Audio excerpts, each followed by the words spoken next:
तो स्टूडेंट्स अब हम करने जा रहे हैं एक्सरसाइज 5.6 जो कि है हमारी पैरामेट्रिक फॉर्म। पैरामेट्रिक फॉर्म में बेसिकली हमें dy ओवर dx फाइंड करना होता है। तो जो dy ओवर dx फाइंड करना है वो होता है dy upon D theta into D theta over dx। Basically इन क्वेश्चंस में क्या होता है, दो अलग अलग फंक्शन दे रखे होते हैं x और y के रिस्पेक्ट में। x अलग फंक्शन होगा, y अलग फंक्शन होगा। तो अगर फंक्शंस गिवन होते हैं x और y तो या तो वो थीटा के रिस्पेक्ट में होते हैं या तो वो y के रिस्पेक्ट में होते हैं, या तो वो थीटा के रिस्पेक्ट में होंगे या तो वो y के रिस्पेक्ट में होंगे। तो dy ओवर dx जो हुआ हमारा वो अगर t के रिस्पेक्ट में होगा तो ये होगा dy अपॉन dt इंटू में dt ओवर dx। ये फॉर्मूला हो जाएगा। ये फॉर्मूला तब एप्लीकेबल होगा जब आपको क्वेश्चन में t के रिस्पेक्ट में गिवन होगा, और ये फॉर्मूला तब एप्लीकेबल होगा जब आपको क्वेश्चन में थीटा के रिस्पेक्ट में गिवन होगा। ठीक है, अब इसके क्वेश्चंस देखते हैं हम लोग। क्वेश्चन किस तरीके के होते हैं इसके, जैसे कि एक्सरसाइज स्टार्ट करते हैं। इसके कुछ इंपॉर्टेंट एग्जांपल भी है, वो भी कराऊंगा मैं आप लोगों को। जैसे कि मैं एक जनरल क्वेश्चन ले रहा हूं। चलो पहले एक एग्जांपल करके देख लेते हैं। Example number 36। एग्जांपल नंबर 36 आपके सामने है। x is equal to a theta plus sine theta and y is equal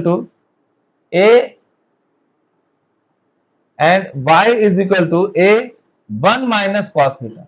ये क्वेश्चन हमारे पास, और हमें निकालना क्या है, dy ओवर dx। अब आप देखेंगे इस क्वेश्चन में थीटा के रिस्पेक्ट में गिवन है। तो सबसे पहले x अगर गिवन है आपके पास तो x क्या है, a theta plus sine theta. जब मैं dx ओवर डी थीटा निकालता हूं तो a तो यही रहेगा, थीटा कितना हो जाएगा 1 और साइन कितना हो जाएगा cos। ये हो गया 1 प्लस कॉस थीटा। तो dy ओवर डी थीटा की जो वैल्यू हो गई वो हो गई a 1 प्लस कॉस थीटा कितना हो गया 2 कॉस स्क्वायर थीटा बाई 2, यानी कि dy ओवर डी थीटा की जो वैल्यू हो गई वो हो गई 2a cos square theta by 2। समझ में आ गया सबको? ये इसका फॉर्मूला अप्लाई कर दिया मैंने यहां पे। ये इसका formula 1 plus cos theta is equal to this. ये मैंने डायरेक्ट फॉर्मूला लगा दिया, मुझे क्या पता चल गया, dy ओवर डी थीटा। अब हम निकालते हैं x कितना हमारे पास, a थीटा, सॉरी गाइस ये dx होगा। अब हम लेते हैं y कितना हमारे पास, दोबारा देख लो एक बार। x is equal to a theta plus sine theta है, dx ओवर डी थीटा निकाला, a थीटा का 1 हो गया क्योंकि आप थीटा के रिस्पेक्ट में कर रहे हो। मैंने कल बताया था x के रिस्पेक्ट में x का 1 होता है, y के रिस्पेक्ट में y का 1 होता है डेरिवेटिव, t के रिस्पेक्ट में t का डेरिवेटिव 1 होता है, थीटा के रिस्पेक्ट में थीटा का डेरिवेटिव 1 होता है। तो अगर आप थीटा के रिस्पेक्ट में कर रहे हो तो a ये रहा, ये हो गया थीटा का 1 और साइन का हो गया cos थीटा। तो a ये रहा 1 प्लस cos थीटा कितना हो गया 2 cos square theta by 2, multiply कर दिया, ये आ गया हमारा। अब y हमें गिवन है, y कितना गिवन है, a 1 माइनस कॉस थीटा। तो dy ओवर डी थीटा की वैल्यू कितनी आ गई हमारी, a 1 कितना हो गया 0 और कॉस का होता है माइनस साइन, तो माइनस साइन का कितना हो गया प्लस साइन। अब dy ओवर डी थीटा जो हुआ हमारा a साइन थीटा का फॉर्मूला होता है 2 sine theta by 2 into cos theta by 2। अब इसका फॉर्मूला ये है, ये इसका फॉर्मूला है। तो dy ओवर डी थीटा हमारा कितना निकल के आ गया 2a sine theta by 2 into cos theta by 2। ये dy ओवर डी थीटा निकल गया। अब हमें निकालना क्या है, dy over dx। dy over dx जब आप निकालोगे तो मैंने क्या बताया था, थीटा के रिस्पेक्ट में formula dy over D theta into D theta over dx। ये फॉर्मूला हो गया हमारा इसका।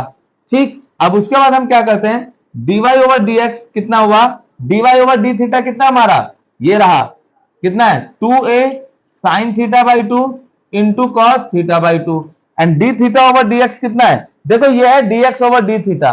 जब आप डी थीटा ओवर dx निकालते हो तो इसको पलट दो, कितना हो गया 1 upon 2a cos square theta by 2, 2a से 2a कैंसिल, कॉस से कॉस कैंसिल। तो जो dy ओवर dx हो गया हमारा वो हो गया sine theta by 2 over cos theta by 2। Sine upon cos कितना हो गया tan theta by 2 is the answer. ये क्वेश्चन पेपर में आ सकते हैं। ठीक है, देख लो, आपको अगर कोई डाउट हो तो मुझे बताओ। आगे समझ में। अब इसी तरीके का एक और एग्जांपल है, एग्जांपल नंबर 37। ये बहुत इंपॉर्टेंट क्वेश्चन है, ये पेपर में आ सकता है आपके। एग्जांपल क्या है, x raise to power 2/3 plus y raise to power 2/3 is equal to a raise to power 2/3। देखो एनसीईआरटी में देखोगे तो पुट करके किए हुए हैं, लेकिन आपको कॉम्प्लिकेट करने की जरूरत नहीं है। आप और इजी करना चाहते हैं क्वेश्चन को, कॉम्प्लिकेशन करने की जरूरत नहीं है क्वेश्चन में, तो आप इसका नॉर्मल डिफरेंशिएशन करो, एक्स के रिस्पेक्ट में इसका डेरिवेटिव करते हैं, आपको निकालना वही होता है dy ओवर dx।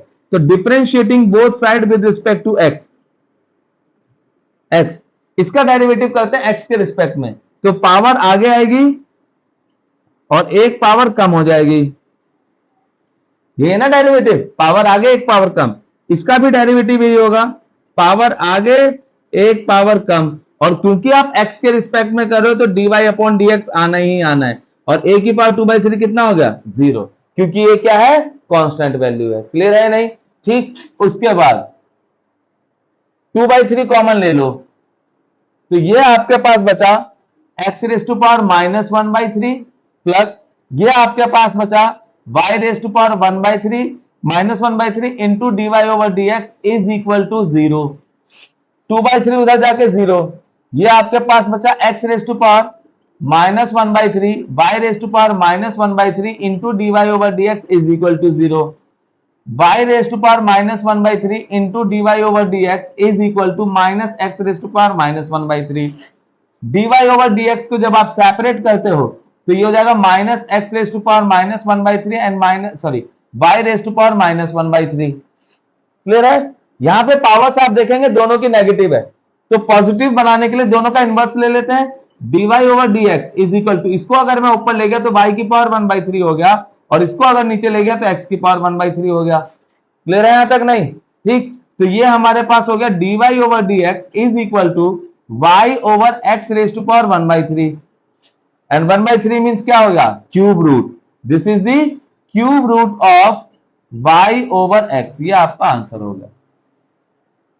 समझ में आया? आप सभी को समझ में आ गया होगा, बहुत ही इंपॉर्टेंट क्वेश्चन है। ठीक है, क्लियर है नहीं? किसी को कोई डाउट है तो मुझे कमेंट सेक्शन में जरूर बताइएगा। ठीक है, मेरे ख्याल से इसमें कोई प्रॉब्लम होनी चाहिए, ये बोर्ड के पॉइंट ऑफ व्यू से बहुत ही ज्यादा इंपॉर्टेंट क्वेश्चन है, ये बोर्ड के पॉइंट ऑफ व्यू से। तो ये हो गया हम लोगों का। अब मैं एक क्वेश्चन और करा रहा हूं आपको। देखो एनसीईआरटी अगर आप एक्सरसाइज देखते हो तो पहले 6-7 क्वेश्चन तो बहुत ही ईजी है, अभी मैं आपको बताने जा रहा हूं क्वेश्चन नंबर 10। क्वेश्चन नंबर 10 हम लोग करने जा रहे हैं, जो कि हमारा है x is equal to a cos p plus log 10 p/2, ये क्वेश्चन है हमारे पास। y भी गिवन है, y को जब y करूंगा तब मैं ले लूंगा। यहां देखो अब ये क्वेश्चन जो है t के रिस्पेक्ट में, तो अब हम डेरिवेटिव किसके रिस्पेक्ट में करेंगे t के रिस्पेक्ट में, dx ओवर dt, a ये रहा, cos का डेरिवेटिव कितना हो गया माइनस साइन t, लॉग का डेरिवेटिव यहां पे चेन रूल एप्लीकेबल होगा। चेन रूल कैसे होगा, लॉग के साथ जो भी है पहले वो पूरा अपॉन में आएगा, 10 का डेरिवेटिव कितना हो गया sec स्क्वायर t/2 हो गया, और फिर t/2 का कितना हो गया 1/2। दोबारा देख लेते हैं एक बार, a ये रहा, cos का माइनस साइन हो गया, log 10 t/2 में क्या होगा चेन रूल एप्लीकेबल होगा। चेन रूल जब आप लगाएंगे तो लॉग के साथ जो भी है पहले वो पूरा अपॉन में, यानी 1/10 हो गया, फिर 10 का करेंगे तो sec स्क्वायर हो गया, और फिर t/2 का कितना हो गया 1/2 हो गया। तो ये हमारा हो गया। अब इसका dx ओवर dt निकालते हैं, dx ओवर dt, तो a आपका ये रहा, ये आपका माइनस साइन t हो गया। ध्यान देंगे 1/10, 1/10 क्या होता है कॉट, 1/10 क्या होता है कॉट, और कॉट का फॉर्मूला क्या होता है कॉस अपॉन साइन। सेक जो है, सेक किसका रेसिप्रोकल होता है कॉस का, और 1/2 एज इट इज ये रहा। मेरे ख्याल से समझ में आ रहा होगा सभी बच्चों को, क्लियर है नहीं? ठीक, दोबारा देखेंगे, एक्स ये a हो गया, cos का माइनस साइन हो गया, log 10 t/2 का क्या होगा, log के साथ जो भी है पूरा अपॉन में, यानी 1/t/2 इंटू 10 का कितना हो गया sec square t/2, and 10 t/2 का कितना हो गया 1/2। क्लियर है नहीं?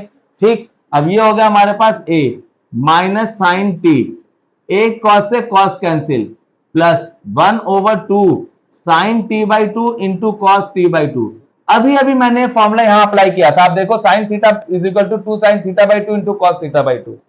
तो अगर ये 2 साइन t/2 कॉस t/2 है तो आप इसकी जगह क्या लिख सकते हो minus sine t plus 1 over कितना हो गया साइन t, क्योंकि इसका फॉर्मूला ये हो गया।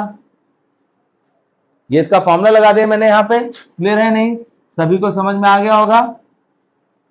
ये इसका फॉर्मूला अप्लाई कर दिया मैंने। स्टूडेंट समझ में आ रहा है आप सभी को, मेरे ख्याल से कोई दिक्कत होनी नहीं चाहिए। दोबारा समझ लेते हैं एक बार। x is equal to this, derivative करते हैं, ये रहा, cos का माइनस साइन हो गया, log 10 का 10 पहले अपॉन में 10 का sec स्क्वायर, फिर t/2 का 1/2 हो गया, ये sin t as it is रहा। 1 अपॉन t क्या, 1 अपॉन 10 क्या होता है, cot। cot का फॉर्मूला क्या होता है, cos अपॉन sin, तो ये cos अपॉन sin इसका फॉर्मूला हो जाएगा। ये आपका रहा sec square, 1 upon sec square था, sec की जगह मैंने 1 अपॉन cos स्क्वायर कर दिया इंटू 1/2, ये एज इट इज पूरा आ गया, cos से cos कैंसिल, ये पूरा फॉर्मूला होता है इसका। तो dx ओवर dt की जो हमारी वैल्यू आ गई वो हो गई a, ये हो गया हमारे पास sine square t plus 1 over कितना साइन t, ठीक। तो dx ओवर dt की जो वैल्यू हो गई वो हो गई a, 1 minus sine square theta कितना होता है, cos स्क्वायर थीटा अपॉन कितना साइन t। तो ये हमारा फाइनल निकल के आ गया। ये मैंने यहां लिख देता हूं, because 1 minus sine square theta is equal to कितना होता है, cos स्क्वायर थीटा। ये वैल्यू निकल के आ गया हमारी dx अपॉन dt की। अब हम लेते हैं y। y कितना है हमारा, y आप देखेंगे तो y दे रखा a sin t। ये क्वेश्चन भी बोर्ड के पॉइंट ऑफ व्यू से काफी इंपॉर्टेंट है, बोर्ड के पॉइंट ऑफ व्यू से। तो a sin t का डेरिवेटिव अगर मैं करता हूं dy ओवर dt, तो कितना निकल के आ जाएगा, a cos t। क्लियर है सभी को। मुझे निकालना क्या है, dy over dx। dy over dx is equal to कितना, क्योंकि t के रिस्पेक्ट में, तो formula will be dy over dt into dt over dx। तो dy ओवर dt कितना है आपके पास, a cos t, and dt over dx इसको पलट देते हैं, साइन t आपका ऊपर आ गया, नीचे आ गया a cos square t, a से a कैंसिल, cos से cos कैंसिल, कितना बचा, sine t over cos t which is equal to tan t। This is the answer. ये है आपके एक्सरसाइज 5.6। क्लियर है सभी को, ठीक है। एक बार इसको देखते हैं। एक क्वेश्चन और इसका बहुत ही इंपॉर्टेंट है 11 बोर्ड के पॉइंट ऑफ व्यू से, वो मैं पहले करवा चुका हूं, मेरे एक प्रीवियस वीडियो में है वो क्वेश्चन, जिसमें मैंने some important question of differentiation कराया है, उसमें आप देखेंगे ये क्वेश्चन मैं करा चुका हूं, लेकिन मैं इसमें भी अभी आपको बता दूंगा, इसको एक बार देख लीजिए आप लोग। तो स्टूडेंट्स अब इसका लास्ट क्वेश्चन करने जा रहे हैं हम लोग पैरामेट्रिक फॉर्म का, ठीक है। क्वेश्चन नंबर 11, जैसे कि मैंने बताया मैं डेरिवेटिव की 2 वीडियोस और भी पहले बना चुका हूं, आप लोग उसमें भी देख सकते हैं जाके। ये क्वेश्चन मैं पहले उसमें करवा चुका हूं, लेकिन फिलहाल के लिए अभी हम लोग करने जा रहे हैं क्वेश्चन नंबर 11। दोबारा से देख रहे हैं, क्वेश्चन आपको दे रखा है x की वैल्यू है under root of a sine inverse t, और आपको y भी गिवन है और वेरीफाई करना है dy over dx is equal to -1 over x। देखो इस क्वेश्चन को किस तरीके से करेंगे, ध्यान से समझना। आपको दे रखा है, तो this whole value can also be written as a sin inverse t raise to power half. जब आप इसका dx ओवर dt निकालते हो तो यहाँ पे चेन रूल एप्लीकेबल होगा, जो कि होगा पहले डेरिवेटिव किसका, पावर का, sine inverse t raise to power half का, फिर डेरिवेटिव किसका होगा, a साइन इनवर्स t का, फिर डेरिवेटिव किसका होगा, साइन इनवर्स t का। हर एक टर्म का हम यहाँ पे चेन रूल एप्लीकेबल करते हैं और हर टर्म का डेरिवेटिव करेंगे, पहले पावर का किया यानी रूट का, फिर a raise to power x का, फिर साइन इनवर्स x का। जब मैं पावर का डेरिवेटिव करता हूं तो मैंने पहले भी कई बार बताया, पावर आगे आती है और एक पावर कम हो जाती है। तो हाफ माइनस 1 अगर मैं करता हूं तो कितना आ जाएगा, माइनस हाफ। और देखो ये क्या है, a की power x, D by D X of a raise to power x कितना होता है आपका, इसका जो डेरिवेटिव होता है वो होता है ax log a। तो इसका जो हमारा डेरिवेटिव हो गया वो होगा a sine inverse t log a, ये हमारा इसका डेरिवेटिव हो गया। यहां पे साइन इनवर्स t का डेरिवेटिव होगा 1 over under root of 1 minus T square. तो ये हमारा हो गया, इसमें पहले मैंने पावर का किया, पावर आगे एक पावर कम, जो कि ये रहा, a की पावर x का डेरिवेटिव ax log a हो गया, और साइन इनवर्स t का derivative 1 over under root of 1 minus T square हो गया। तो पावर हमारे पास, इसमें अब हम क्या करेंगे, ध्यान से समझेंगे। 1 ओवर ये जो वैल्यू है हमारे पास, नीचे वाली वैल्यू तो पूरी मल्टीप्लाई हो गई, 1 माइनस टी स्क्वायर, ये मल्टीप्लाई हो गया। आप ये देखेंगे ये वाली वैल्यू और ये वाली वैल्यू दोनों सेम है, इसकी पावर कुछ नहीं है तो कितना है, 1 है। तो मल्टीप्लाई में अगर बेस सेम होते तो पावर्स क्या होती हैं, ऐड, यानी a sine inverse t raise to power minus half plus 1 into कितना हो गया, log a। ये हमारी पूरी वैल्यू निकल के आ गई। तो dx ओवर dt जो हुआ हमारा, ये हो गया a sine inverse t, sine inverse t raise to power half, 1 minus half कितना बच गया, हाफ, इंटू कितना log a over 2 under root of 1 minus T square. यहां तक मेरे ख्याल से कोई डाउट होना नहीं चाहिए आप लोगों को। ये हमारी वैल्यू निकल के आ गया। अब ये जो है हमारा a sine inverse t raise to power half, ये वैल्यू किसकी है, x की। तो dx ओवर dt की जो वैल्यू हो गई वो हो गई x log a over 2 under root of 1 minus T square. ये हमारी dx ओवर dt की वैल्यू निकल के आ गई। dx over dt is equal to x log a over 2 under root of 1 minus T square. उसके बाद हम देखते हैं y कितना हमारे पास, यहां तक सबको क्लियर होगा। दोबारा समझा देता हूं। पहले मैंने पावर का किया, पावर का डेरिवेटिव, पावर आगे एक पावर कम, फिर a raise to power x का हो गया जो कि होता है a x log a sine inverse t का। ये नीचे वाली दोनों टर्म्स मल्टीप्लाई होके ये आगे, और ऊपर जब मल्टीप्लाई करेंगे तो क्योंकि इनके बेस सेम है तो पावर्स ऐड हो जाएंगी। Minus half plus 1 log a as it is, half minus 1 कितना हो गया, हाफ log a। अब ये वैल्यू किसकी है, x की। यहां पे हमने देखा ये x की वैल्यू है, ये वैल्यू, तो इसकी जगह मैंने x रख दिया, log a as it is बाकी। सिमिलरली अब y भी हमें दे रखा है, तो y की जो वैल्यू गिवन है वो है a cos इनवर्स t। इसको आप किस तरीके से लिख सकते हो, a cos इनवर्स t की पावर हाफ, आपने इसको ऐसे लिख दिया। अब इसका भी डेरिवेटिव करेंगे तो दोबारा से चेन रूल ही एप्लीकेबल होगा यहां पे भी। जब आप इसका डेरिवेटिव करेंगे, dy ओवर dt निकालते हैं, तो dy ओवर dt जो निकलेगा इसका पहले डेरिवेटिव किसका होगा, पावर का। मींस ये हो गया हमारे पास dy dt of a cos inverse t raise to power half, पहले पावर का, फिर डेरिवेटिव होगा dy dt of a cos inverse t का, और फिर डेरिवेटिव होगा dy dt of cos inverse t। कोई डाउट किसी को, मेरे ख्याल से नहीं होना चाहिए। दोबारा समझेंगे। पहले मैंने किसका किया डेरिवेटिव, पावर का, फिर उसके बाद a raise to power x का, और फिर जो उसकी पावर है उसका। सेम प्रोसीजर होगा, कुछ डिफरेंट नहीं है इसमें। पावर आगे एक पावर कम, cos इनवर्स t, अगर आप आधे में से एक माइनस करोगे तो कितना हो जाएगा, माइनस हाफ। और ये हो गया हमारा a raise to power x, तो ये कितना हो गया, ax log a, और cos इनवर्स t कितना हो गया, -1 ओवर 1 माइनस टी स्क्वायर। ये हमारा डेरिवेटिव निकल के आ गया। ठीक है, पावर आगे एक पावर कम, तो आधे में से एक जाएगा minus half, a raise to power x का डेरिवेटिव होगा ax log a, और cos इनवर्स t का हो जाएगा -1 over under root of 1 minus T square. अब इसकी जो वैल्यू हो गई, ये हो गया हमारे पास माइनस, मल्टीप्लाई में क्योंकि बेस सेम है तो पावर्स क्या होंगी, ऐड, यानी a cos inverse p raise to power minus half plus 1 into log a over 2 under root of 1 minus T square. कोई डाउट किसी को, मेरे ख्याल से नहीं होना चाहिए।